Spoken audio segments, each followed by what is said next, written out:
সামনে শীত আসতেছে, আমরা শীতকালীন অনেক সবজির বীজ মাটিতে বোনা শুরু করে দিয়েছি।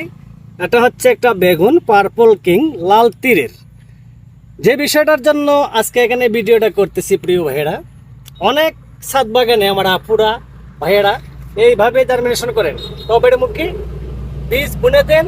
এখান থেকে যখন চারা হয় তখন সেটাকে আলাদা করে মূল পাত্রে নিয়ে যান, টবে কিংবা মাটিতে। আবার দেখেন, চারাই যদি আমরা বাঁচাতে না পারি তাহলে তো আর গাছ হবে না। এই যে দেখেন গুড়া পচা, এই যে গুড়া পচা চলে আসছে, আস্তে আস্তে সবগুলা চারার গুড়া পচে যাবে। এই সময়টাতে আমাদের করণীয় কি? কার্বনডাজিম গ্রুপের দুটি ওষুধ আমি আপনাদেরকে সাজেস্ট করব, অডুস্টিন অথবা গোল্ডাজিম।